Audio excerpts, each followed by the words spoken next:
जय श्री कृष्णा दोस्तों। हर हर महादेव। कैसे हैं आप सब? स्वस्थ और सुरक्षित होंगे दोस्तों। कल शनिवार का दिन और कुछ ऐसे उपाय, कुछ ऐसी समस्याएं होती हैं जैसे आर्थिक समस्या बहुत बड़ी समस्या है।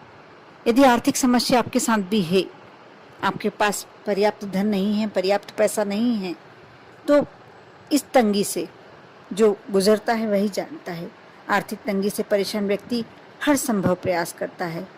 वह मेहनत से पैसा कमाने के साथ साथ ज्योतिष, विद्वान पंडित सभी के बताए उपाय करने की, पूजन कराने की, बड़ी कोई अनुष्ठान कराने का पूरा प्रयास करता है। लेकिन इसके बाद भी आपको मेहनत करने के बाद यदि आर्थिक परेशानियों का सामना करना पड़ रहा है तो एक कारण इसका वास्तु दोष भी हो सकता है, दूसरा पितृ दोष भी हो सकता है। कभी कभी होता ऐसा है कि घर में वास्तु दोष होता है, इसके कारण कड़ी मेहनत का उचित व सार्थक परिणाम नहीं प्राप्त होता। इसलिए घर में वास्तु दोष दूर करने के लिए कुछ उपाय किए जा सकते हैं जिससे व्यक्ति की सभी समस्याएं आसानी से दूर हो जाती हैं। और जरूरी नहीं है कि आपको उसके लिए घर में तोड़फोड़ करनी हो। उसके लिए कुछ उपाय ऐसे होते हैं जिसे करके आप अपने घर के वास्तु दोष दूर कर सकते हैं। इसके बाद रही बात पितृदोष की। पितृदोष तो बहुत ही आसान उपाय है। आप प्रतिदिन यदि अपने घर के जो परिंदा है उसका जल एक कलश भगवान भोलेनाथ पर समर्पित करते हैं, चढ़ाते हैं, तो अवश्य आपको पितृदोष से मुक्ति मिलती है। उसके लिए ज़्यादा कुछ नहीं करना। इसके साथ यदि आपको लगता है बहुत ही बड़ा आपके हानि पितृदोष के कारण हो रही है, आप पर बहुत समय से पितृदोष चल रहा है, तो आप उस जल में थोड़े से काले तिल भी मिला सकते हैं। इससे भी आपके घर में शांति रहेगी, सुख समृद्धि आएगी और साथ साथ आप आर्थिक रूप से मजबूत होंगे, बरकत होने लगेगी। यदि आप आर्थिक तंगी का सामना कर ही रहे हैं तो घर में भगवान वास्तु, धन कुबेर और माता लक्ष्मी की प्रतिमा अवश्य रखनी चाहिए और इनकी नित्य पूजन करनी चाहिए। क्योंकि हम घर में बहुत सारी मूर्तियां रख लेते हैं, बहुत सारे भगवान देवी देवता विराज तो लेते हैं, लेकिन उन्हें पूजन नहीं कर पाते। उनका यदि पर्याप्त आप पूजन नहीं कर पाते हैं, अपने घर के मंदिर की सफाई नहीं रखते हैं, इसके कारण आपके घर में वास्तु दोष भी आने लगते हैं और समस्याएं भी आने लगती हैं। इसलिए इस बात का अवश्य ध्यान रखें कि आप घर में जितने भी देवी देवता रखते हैं, ज़्यादा रखते हैं, कम रखते हैं, वैसे कम से कम रखना चाहिए, लेकिन जितने भी देवी देवता रखते हैं उनका पूरा आदर करें, सम्मान करें। उन्हें मंदिर में आवश्यक सफाई जब जब लगे आप करें, दीपक प्रज्वलित करें, सुबह शाम दीपक लगाएं। यही यदि आप इतना ही बस कर लेते हैं तो आपको कभी भी आर्थिक तंगी का सामना, घर में क्लेश का सामना नहीं करना होगा। ऐसे ही पंचमुखी हनुमान, जहाँ भी हो मंदिर या कहीं प्रतिमा ऐसी हो, पंचमुखी हनुमान या दक्षिण मुखी हनुमान जी हो, आप वहाँ जाकर यदि सरसों के तेल का दीपक शनिवार के दिन लगाते हैं, इससे भी आपको बहुत ही पॉजिटिव रिजल्ट्स देखने को मिलते हैं। कितनी भी बड़ी समस्या हो, आप थोड़ा समय दे सकते हैं तो हनुमान चालीसा का पाठ करें। इससे भी आपको अपने घर में शांति होने लगेगी और साथ में आपके मानसिक शांति बहुत मिलेगी और धन की कभी कमी नहीं होगी। जैसा मैंने पहले वीडियो में बताया कि मंगलवार या शनिवार किसी दिन भी आप यदि कोई बहुत बड़ी समस्या से आप ग्रस्त हैं, बहुत बड़ी परेशानी से ग्रस्त हैं, तो आप यह उपाय अवश्य करना चाहिए। मैं बार बार अपने वीडियो पे इसमें इसलिए इस बात का जोर देती हूँ, प्रेशर डालती हूँ, क्योंकि ये छोटा सा कार्य कर कर आप भगवान को प्रसन्न कर सकते हैं, आपकी समस्याएं दूर कर सकते हैं, तो क्यों ना करें। पान का बीड़ा बहुत ही शक्तिशाली अचूक उपाय, जिसने ये कर लिया उसके जीवन के कष्ट तो भगवान स्वयं उसके जीवन का पूरा जिम्मेदारी भगवान स्वयं ले लेते हैं।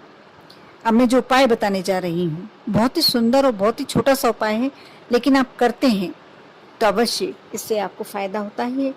ये शनिवार के दिन ही करना है, शनिवार के दिन से शुरू करना है और ये हनुमान जी के लिए ही उपाय है। आप 250 ग्राम काले तिल ले लें, उसे घर लाकर बीन लें, साफ कर लें और उसमें 1.25 किलो उड़द की दाल, उसे भी लाकर बीन लें, साफ कर लें और दोनों को मिलाकर आप आटा पिसवा लें हर मंगलवार या शनिवार।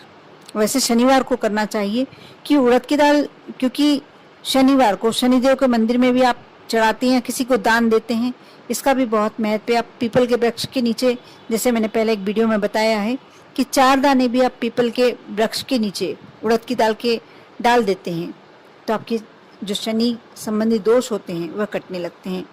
लेकिन मैं आज की बात कर रही हूँ कि आप शनिवार के दिन क्या उपाय कर सकते हैं। आप प्रति शनिवार इस आटे में से एक दीपक बनाएं। आपको ये कार्य जब तक करना है, जैसे आपने आटे का एक दीपक बना लिया और उसमें सरसों का तेल डाल लिया, जो कलावा होता है आपके घर में, आप उसकी बाती बनाएं। और ये दिया, यदि आप चाहें तो आपके घर में, पूजन घर में हनुमान जी विराजते हैं, आपने रखी हुई है उनकी तस्वीर, तो आप उनके समक्ष लगा सकते हैं। नहीं तो आप हनुमान मंदिर में जाकर उनकी मूर्ति के समक्ष इस दीपक को प्रज्वलित करें। आपको करना यह है कि जैसे इस शनिवार को आपने एक दीपक लगाया, आप कैलेंडर में नोट कर लें या कोई डायरी में नोट कर लें, जो कॉपी आप अपने बिल्कुल पास रखते हैं, आप लिखकर अपने पर्स में डाल लें। आप जैसे आपने इस शनिवार को एक दीपक लगाया, उस शनिवार को जो नेक्स्ट आएगा उसमें आपको 2 दीपक लगाना है, फिर आपको उससे अगले वार में 3 दीपक लगाना है। इस प्रकार बढ़ते क्रम में लगाएं जब 11 दीपक पूरे हो जाएं। इसके लिए आप मन में संकल्प भी ले सकते हैं। संकल्प छोड़ना नहीं है, जैसे संकल्प छोड़ा जाता है वैसे छोड़ने की नहीं कह रही हूँ, लेकिन आप मन में जब पहला दीपक लगाते हैं उस समय आप संकल्प लें कि मैं 11 दीपक लगाऊंगी या 21 दीपक लगाऊंगी या 31 दीपक लगाऊंगी। ये दीपक जैसे चढ़ते क्रम में लगाए, 11 हो गए, आपने 11 का संकल्प लिया है, उसके बाद आपको उतरते क्रम में वापस उतारना है। 10, 9, 8, 7 इस प्रकार जब एक दीपक हो जाए तो उस दिन आपका पूरा ये अनुष्ठान हो गया है। कैसी भी, कितनी भी बड़ी समस्या है आपके जीवन में, धन संबंधी, कलह संबंधी, कोई और प्रॉब्लम, तो आपकी वो सारी समस्याएं दूर हो जाएंगी। बहुत ही अचूक उपाय है, क्योंकि हनुमान जी के मंदिर में सरसों के तेल का, वैसे भी कोई भी तेल का यदि आप दीपक लगाते हैं, और आटे का दीपक कहते हैं मनोकामना पूर्ति का दीपक होता है। जब उड़द की दाल और काले तिल मिलाकर उन्हें पिसवा कर आप इसका दीपक बनाते हैं तो आपके कोई भी कष्ट आपके जीवन में रह ही नहीं सकते हैं। यदि आपके बच्चों का विवाह नहीं हो रहा है या कैरियर नहीं बन पा रहा है, कोई बहुत बड़ी समस्या है, बहुत समय से लग रहा है कि अब ये बहुत बड़ी हो गई है समस्या, हमें इस समस्या से मुक्ति पाना है या हमारी कोई विशेष मनोकामना होती है वह पूरी करना है, आप इस उपाय को बिल्कुल इसी शनिवार से अवश्य शुरू कर दें। और आप यदि महिला हैं, आप नहीं जा पाती हैं मंदिर, तो आप अपने घर के किसी पुरुष को भेज सकती हैं। किसी कारण से ऐसा लगता है कि यदि आप मासिक धर्म में हैं, यदि आप नहीं बना पा रहे हैं दीपक, हनुमान जी के पूजन 7 दिन तक नहीं करनी चाहिए, या हनुमान जी के लिए कोई भी आप अनुष्ठान करते हैं, यदि मासिक धर्म में है तो आप 7 दिन तक बिल्कुल जब तक शुद्ध ना हो जाएं तब तक आपको हनुमान जी की पूजन के लिए कोई कार्य नहीं करना चाहिए।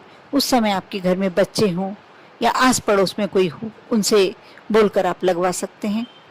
आप कर देखें, बहुत ही अचूक उपाय है। इसके साथ साथ यदि आपके घर में वास्तु दोष है, उसके लिए मैं जो छोटा सा उपाय बता रही हूँ वह भी आप अवश्य कर देखें। आप अपने घर के ईशान कोण, उत्तरी पूर्वी कोने पर एक जल से भरा हुआ कलश रखें।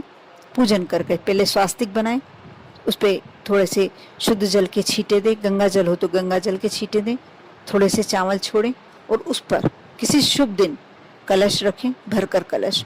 उस कलश को कभी भी खाली ना होने दें। आपके घर में कैसा भी वास्तु दोष होगा दूर हो जाएगा। कर देखें, विश्वास बनाए रखें। विश्वास के साथ आप जो भी कार्य करेंगे अवश्य आपकी सभी मनोकामनाएं पूर्ण होंगी। आप पर और आपके पूरे परिवार पर भोलेनाथ की कृपा हमेशा बनी रहे। ओम नमः शिवाय।